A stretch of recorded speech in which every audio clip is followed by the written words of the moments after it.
በስመ አብ ወወልድ ወመንፈስ ቅዱስ አሐዱ አምላክ አሜን። በክርስቶስ ክርስቲያን በወልድ ወልደ እግዚአብሔር በመንፈስ ቅዱስ መንፈሳውያን የተሰኛችሁ የኃያሉ የልዑል እግዚአብሔር ቤተሰቦች የእናታችን የቅድስት ድንግል ማርያም የአስራት የበኩራት ልጆች እንኳን ለጻድቁ ለአቡነ እስትንፋሰ ክርስቶስ ወርሃዊ መታሰቢያ ክብረ በዓል በሰላም በጤና ደረሳችሁ። ዝክር ሚዲያችንን ቤተሰብ ካልሆናችሁ ሰብስክራይብ፣ ላይክ እንዲሁም ሼር በማድረግ ለሌሎች ክርስቲያን እህቶችና ወንድሞች መድረስ ስላለበት እንዲደርስም ምክንያት ትሆኑ ዘንድ አገልግሎታችን እንድታበረታቱ ስንል በልዑል እግዚአብሔር ስም በትህትና ቃል እናሳስባለን። ከዚህ በመቀጠል የአባታችን የአቡነ እስትንፋሰ ክርስቶስ ገድላቸውን እናሰማለን። ጌታችንም ለብፁዕ አባታችን ቃል ኪዳን ገባለት። ዝክርን ያዘከሩ መታሰቢያን ያደረጉ እስከ 17 ትውልድ ድረስ ምሬላለሁ አለው። ኢትዮጵያዊው አባት አቡነ እስትንፋሰ ክርስቶስ አባቱ መላከ ምክሩ እናቱ ወለተ ማርያም ይባላሉ። የተወለደበት ልዩ ቦታው ወሎ ክፍለ ሀገር ዳውንት ይባላል። በዚያችም ሀገር እግዚአብሔርን የሚፈራ ስሙ መላከ ምክሩ የሚባል ደግ ሰው ባለቤቱም ወለተ ማርያም ሁለቱም ደጋጎች እግዚአብሔር እንዳዘዛቸው በእግዚአብሔር ሕግ ጸንተው የሚኖሩ መልካም ስራን በመስራት እንደ ዘካርያስና እንደ ኤልሳቤጥ እውነተኞች ነበሩ።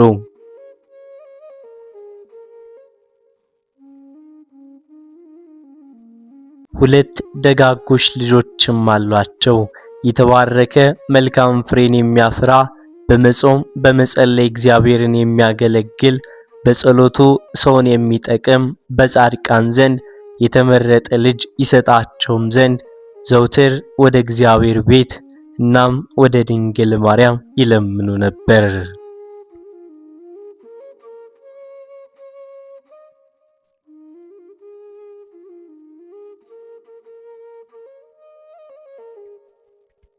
ነቢየ እግዚአብሔር ቅዱስ ዳዊት ጆሮውን ወደ ልመናቸው አዘነበለ እንዳለ መዝሙር 33 ከቁጥር 29 እግዚአብሔር አምላክ በዓይነ ምሕረት ተመለከታቸው። ልመናቸውን ሰምቶ አባታችን አቡነ እስትንፋሰ ክርስቶስ ሚያዝያ 8 ቀን ተጸንሶ ታኅሳስ 9 ቀን ተወለደ።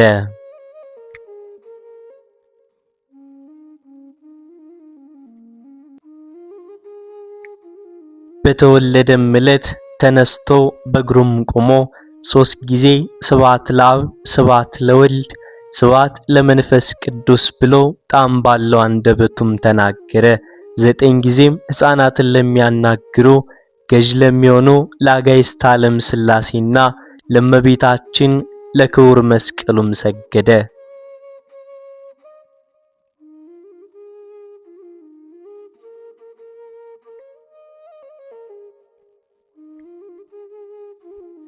ከዚያም ተሰብስበው የነበሩ ብዙ ሰዎች ከሕፃኑ አንደበት የሥላሴን ምስጋናም ሰምተው ፈጽመው አደነቁ።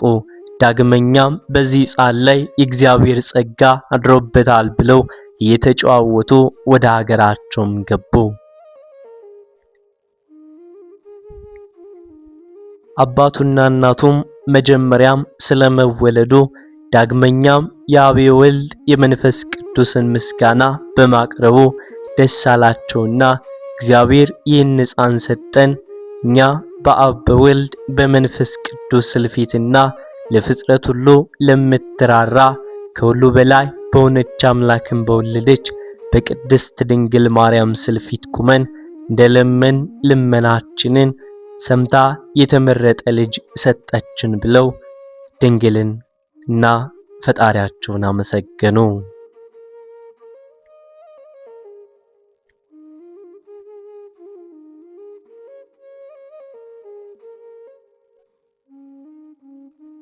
የመንጻት ወራት በተፈጸመም ጊዜ በ40 ቀን አባትና እናቱ በጠራ ወርቅና ብርም ንጉሥ ይኩኖ አምላክ ወደ አሰራው እግዚአብሔር አብ ቤተ ክርስቲያን ወስደው አዳም በ40 ቀኑ ወደ ገነት እንደገባ በቤተ ክርስቲያን ሥርዓት ተጠመቀ። አዳም በ40 ቀን ሔዋን በ80 ቀን ወደ ገነት እንደገቡ ኩፋሌ 49 ካህናትም መንፈስ ቅዱስ እንዳናገራቸው ስሙን እስትንፋሰ ክርስቶስ ብለው ሰየሙት።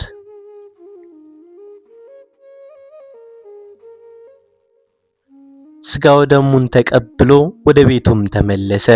የስሙም ትርጓሜ የአብ የወልድ የመንፈስ ቅዱስ እስትንፋስ አንድም የክርስቶስ እስትንፋስ ማለት ነው።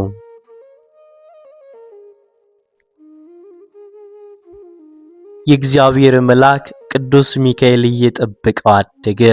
መንፈስ ቅዱስ ልቡናውን ብሩህ አድርጎለት በ5 ዓመቱ የቅዱሳን መጻሕፍትን ቃላት ብሉያትንና ሐዲሳትንም ድርሳናትንም አወቀ።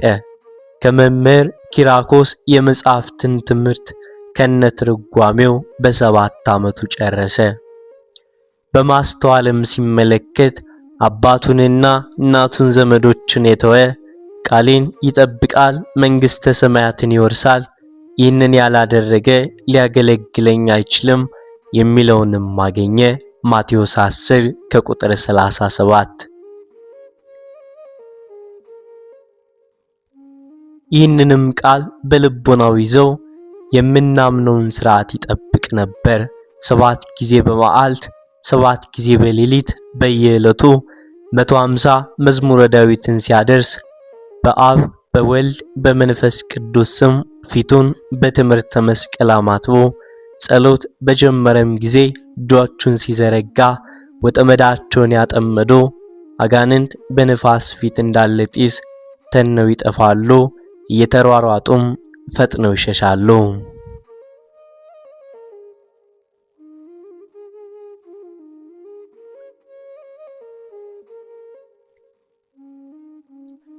ከዚህም በኋላ ስሙ ማርቆስ ከሚባል ጳጳስ ድቁናን ተቀበለ።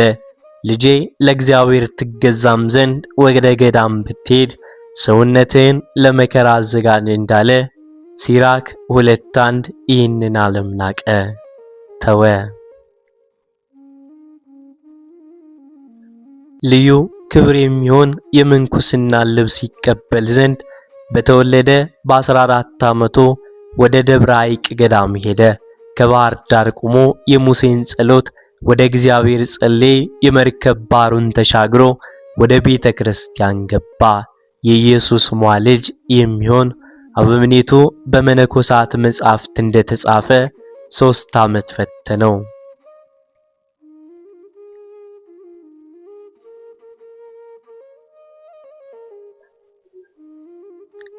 በሐይቅ ገዳም ለመነኮሳት እንጨት በመልቀምና ውሃን በመቅዳት ለአባቶች መነኮሳት ምግብ ሊሆናቸው ከባህር ውስጥ እሳትን በማውጣት ያገለግል ነበር። ከአባ ሕንጻ ደብረ ድባ ከሚባል ቦታ የቅስናን ስልጣን ተቀበለ።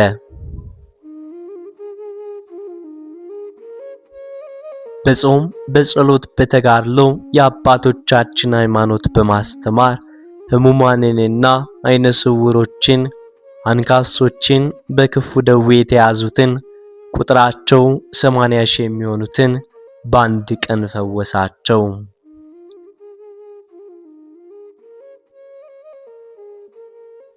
አባታችን ጸሎትም ሲጸልይ ቆሞ አይደለም፣ ወዙ እንደ ውሃ ነጠብጣብ እስከሚፈስ ድረስ ይሰግድ ነበር። የስግደቱም ልክ ተቆጥሮ አይዘለቅም። መልካም ምግባሩ በጣም የተትረፈረፈ የበዛም ነውና ከምድር እስከ ሰማይ የሚደርስ የብርሃን ምሰሶና የወርቅ መሰላል ስለ ስግደቱና ስለ ጸሎቱ ስለ ትሩፋቱም ብዛት ቅዱሳን እስከሚያደንቁ ድረስ ተተክለው ይታያሉ። በዚያ ዘመን ከሰው ሁሉ እንደርሱ የጽድቅን ሥራ የሚሰራም አልተገኘም።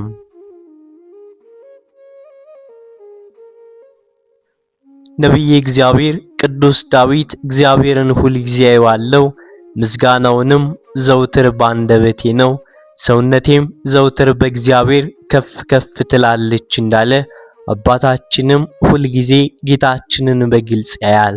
የፈለገውን ሁሉ ዘውትር ፈጥኖም ያገኛል። ጌታም ከእርሱ አይርቅም ነበር። ብፁዕ አባታችን 40 መዓልትና 40 ሌሊት ጾሞም 40 ሌሊት በተፈጸመም ጊዜ እህልም ሳይቀምስ ጌታችን ኢየሱስ ክርስቶስ አስቀድሞ ለሙሴ በደብረ ሲና እንደሰጠው ለአባታችንም ወደ እርሱ መጥቶ 10ን ቃላተ ኦሪትና 6ቱን ቃላተ ወንጌል በውስጣቸው የተጻፈባቸው 2 ጽላቶችን ሰጠው።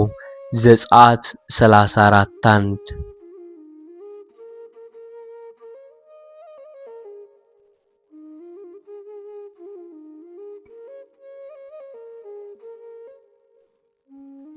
ከዚህም በኋላ ሰውን ሁሉ እንዲያስተምር ጌታችን መድኃኒታችን ኢየሱስ ክርስቶስ ከነገረውም በኋላ ስለወደድከኝ ፈቃዴንም ስለፈጸምክ ስለ ብዙ ድካሜና መከራህ ለኔም ስለተጋደልክ እኔም በአንዲት ቀን 10,000 ነፍሳትን እምርልሃለሁ።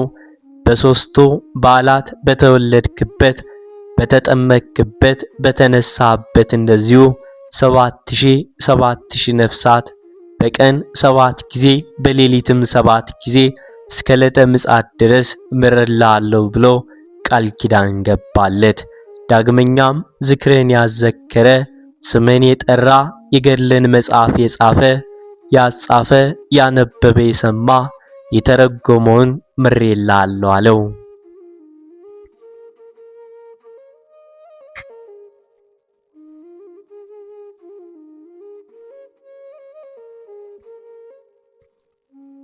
አባታችን አቡነ እስትንፋሰ ክርስቶስ ለማስተማር ወደ አባቶቹ አገር ወደ አባቱ መቃብር በገባም ጊዜ እዚያውም ደርሶ ቤተክርስቲያን ሰራ።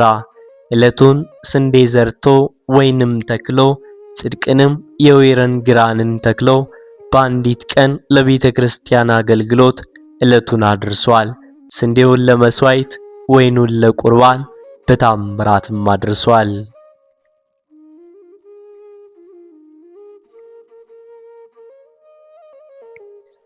ከዕለታት በአንድ ቀን አባታችን በጸሎትም ሳለ መልአኩ ቅዱስ ሚካኤል ክብሩ ደመና ጋር ወደ እርሱም መጥቶ በደመና ጭኖ ከፈጣሪው ዘንድ አደረሰው። ጌታችን መድኃኒታችን ኢየሱስ ክርስቶስም በቅዱሳኖቹ እንዲባረክ ካደረገም በኋላ መልአኩ ቅዱስ ሚካኤልን አዘዘው። ወደ ተወለድኩባትና ወደ ኖርኩባት ቦታ ድረሰህ አሳየው አለው። መልአኩም እንደታዘዘው አደረገ።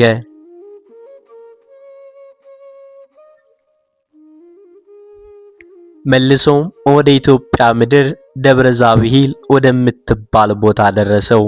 ከዚያም ደርሶ ድንቅ ታምራትን አደረገ።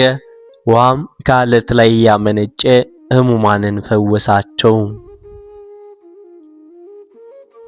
ባህር ውስጥም ጠልቆ ዘውትር በሄደበት አገር ሁሉ ሲጸልይ የሚያርፍበትን ቦታና ስጋዬ የሚቀበርበትን ቦታ ግለጽልኝ ብሎ በጸለየም ጊዜ የእግዚአብሔር መልአክ ቅዱስ ገብርኤል ተልኮ መጥቶ የአባት አባት ከዋሻ ሀገር መጥቶ ታቦተ እግዚአብሔር አብን ወደ አስተከለበት ቦታ ወደ አባ ሙሴ ደብር ወደ አባትና እናት ቦታ ዳውንት የምትባል ሀገር ሂድ ብሎ የረፍት ቦታውን ነገረው።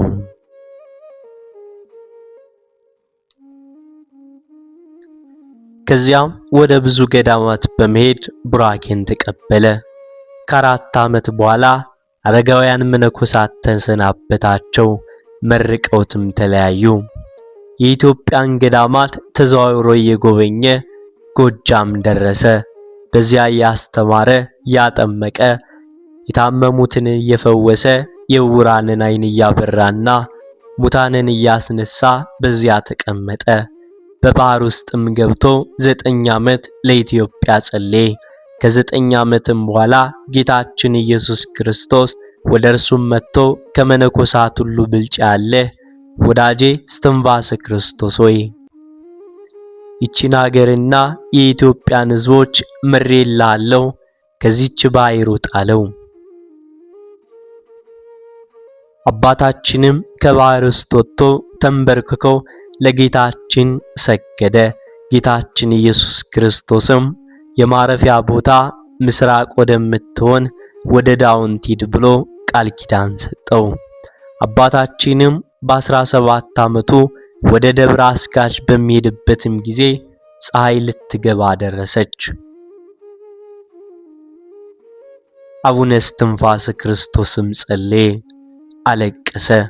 በጌታችን በኢየሱስ ክርስቶስ ስም አውግዤሻለሁ፣ ለመስፍን ኢያሱ በገባውን እንደቆምሽ አሁንም ቀጥ ብለሽ ቁሚ አላት።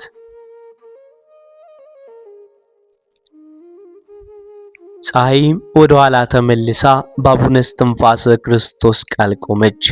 ደብረ አስጋዥ እንደገባ ፀሐይም አቡነ ክርስቶስ ሆይ እገባ ዘንድ ፍታኝ አለችው። እግዚአብሔር ይፍታሽ ባላትም ጊዜ ፀሐይ ጠለቀች። ዕድሜው 63 በሆነም ጊዜ ወደ ደብረ ድባው አበብኔት መጥቶ ሚያዝያ 9 ቀን ምንኩስናን ተቀበለ። በዚያ ድንጋይ ፈልፍሎ ዋሻ አዘጋጀ። ሉቃስ የሳላት ከግብጽ የመጣች የድንግል ማርያም ምስልን አስገብቶ የዋሻውን በር ዘጋ። ያለ ደቀ መዝሙሩ ልብሰ ክርስቶስ በስተቀር ከሌላ ሰው ጋር አይገናኝም። በዚህ ድንቅ ታምራትን እያደረገ 240 ሺህ ነፍሳትን ከሲኦል አወጣ። አምላክን የወለደች የእመቤታችን የቅድስት ድንግል ማርያም ጻድቃን፣ ሰማዕታት፣ መነኮሳት በ99ኙ ቅዱሳን መላእክት ልቡና በቅዱስ ሚካኤልና በቅዱስ ገብርኤል ልቡና የሚገኝ ጸሎት አባታችን ይጸልያል። በየጸሎቱም ማሳረጊያ አቡነ ዘበሰማያትን ይደግማል።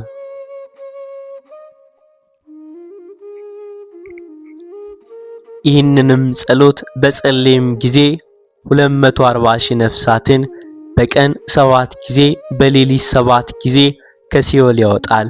ይህንን ጸሎት ኃጢአተኛ ሰው እንኳ በጸለየበት ጊዜ 1,100 ሺህ ነፍሳትን ከሲኦል ያወጣል። ይቺ ጸሎት አትወጣም ብሎ የሚጠራጠር ቢኖር መንግሥተ ሰማያት እንደማያይ ገድሉም ይናገራል። መዝሙር 11:12 112 አባታችን እጁን ዘርግቶ ዘውትር ያለ ማስተጓጎል ይጸልያል። ጌታችን ኢየሱስ ክርስቶስም ጽናቱን ኢትዮጵያን ምሬልሃለሁ ይለዋል። ጽናቱንም ባየም ጊዜ የእመቤታችን የስደቷን መታሰቢያ ጾም ሳያስታጉል ከዓመት እስከ ዓመት ይጾማል። ይህንን እያደረገ ደብረ ሕግንና ቀኖናን ሥርዓት አወጣ። በዚያም ዘውትር መዓልም እየተባለ ዳርዮስ መቅዶንዮስ የተወገዘ ሐሰተኛ መናፍቅ ተነሳ።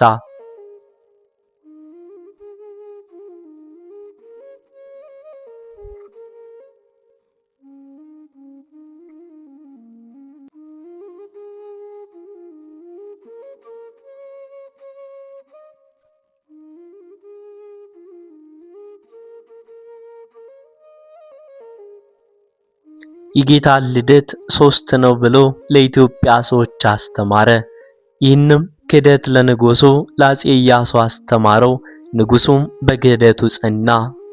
ወደ ወታደሮቹም ልኮ በገዳማት ያሉ ቅዱሳንን አስያዘና ሃይማኖታቸው እንዲክዱ አስገደዳቸው።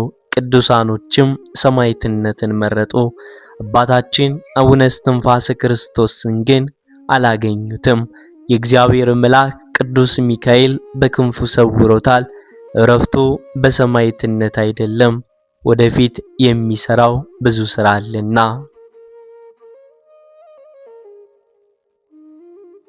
የአካዲ ንጉሥም በአባታችን ጸሎት ንስሐ ገብቶ መንግሥተ ሰማያትን ወረሰ። አቡነ እስትንፋሰ ክርስቶስም ተሰውሮ ይኖርበት ከነበረበት ገዳም ሰማዕታት ካረፉም በኋላ በአንድ ዓመት ተመለሰ። በሁለተኛውም ዓመት ከዚህ ዓለም የሚያርፍበትም ጊዜ ሲደርስ የእግዚአብሔር መልአክ ወደ እርሱ መጥቶ የሚያርፍበትን ዕረፍቱን፣ ሰዓቱን፣ ቀኑን፣ ዕለቱን፣ ዓመቱንና ወሩን ነገረው። ወደ ላከው ወደ ፈጣሪውም ተመለሰ። አባታችን አቡነ እስትንፋሰ ክርስቶስም ፈጣሪውን ለኃጥአን የሚሆን ሥራ ስጠኝ አለው። እግዚአብሔር አምላክም አባታችን አቡነ እስትንፋሰ ክርስቶስ እንዳለው ቃል ኪዳን ገባለት። የሚያዝያ ወር በገባ በሁለተኛው ቀን አባታችን አቡነ እስትንፋሰ ክርስቶስ ታመመ። የዕረፍቱ ቀን ደርሷልና ብዙ ባህታውያን ስውራን መነኮሳት ወደ እርሱ መጡ። በእርሱ ላይ ያለውን የእግዚአብሔርን ጸጋም አይተው ቅዱሳን አደነቁ። በፊቱ ላይ ያለውን ብርሃን አይተው ተገረሙ። የራስ ፀጉሩ እንደ በረዶም ነጭ ነበር።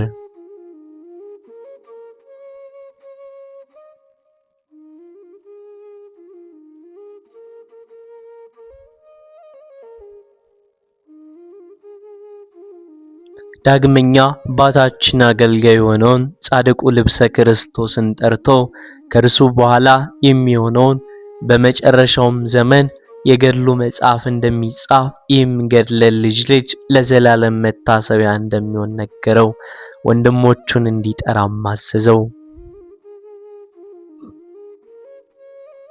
በተሰበሰቡም ጊዜ ከዛሬ ጀምሮ በስጋ አታዩኝም፣ ከመንግሥተ ሰማያት በስተቀር አንገናኝም አላቸውና በመስቀል አመላክቶ በዚች ቦታ ላይ ቅበሩኝ፣ በላዬ ቤተክርስቲያን ስሩ፣ የመናፍቃን ትምህርት አትቀበሉ፣ ሃይማኖታችሁን ጠብቁ፣ የእመቤታችንን አማላጅነት ለዓለም መስክሩም ብሎ ነገራቸው። ያን ጊዜ ቅዳሜ ማታ ለእሑድ አጥቢያም ነበር።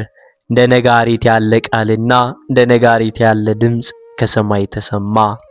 በታላቅ ግርማ አብ ወልድ መንፈስ ቅዱስ በአንድነት በሶስትነት እየተመሰገኑ መጡ። ጌታችንም ለብፁዕ አባታችን ቃል ኪዳን ገባለት። ዝክርን ያዘክሩ መታሰቢያን ያደረጉ እስከ 17 ትውልድ ድረስ ምሬልሃለሁ። ይህንን የገድልን መጽሐፍ በቤቱ ያስቀመጠ የተለያዩ በሽታዎች፣ ችግር፣ ረሃብ፣ ሞት አያገኘውም አለ።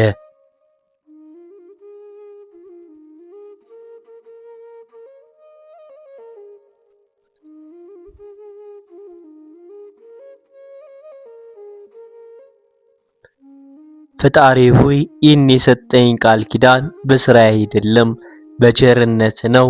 ስም ፈጽሞ የተመሰገነ ይሁን። ዝክሬን ያዘከረ መታሰቢያን ያደረገ የገድሌን መጽሐፍ የጻፈውን እስከ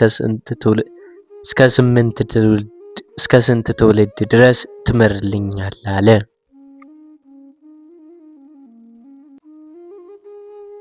ጌታችንም እስከ 25 ትውልድ ድረስ እንደሚምርለት ዳግመኛም ቃል ኪዳን ገባለት።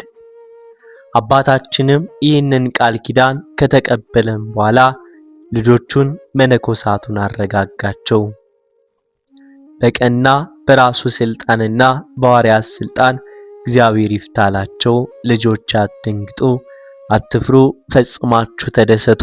ታላቅ ተስፋ በሰማይ አለና ከኔ ቦታ ወዲያና ወዲህ ፈጽማችሁ አትዘዋወሩ፣ እስከ ዘመናችሁ ፍጻሜ ጸንታችሁ ተቀመጡ ካላቸውም በኋላ ሚያዝያ 9 ቀን በእግዚአብሔር ፈቃድ በሰላም አረፈ። ባመላከተውም ቦታ መነኮሳቱ ቀበሩት። ያን ጊዜ መፍራት ንውጽውጽታ ልቅሶም ሆነ። የእግዚአብሔር ሥጋ መሬት በተቀበለችበት ጊዜ ደነገጠች። የአባታችን የአቡነ እስትንፋሰ ክርስቶስም በረከቱ ረድኤቱ በእኛም በመላው ሕዝብ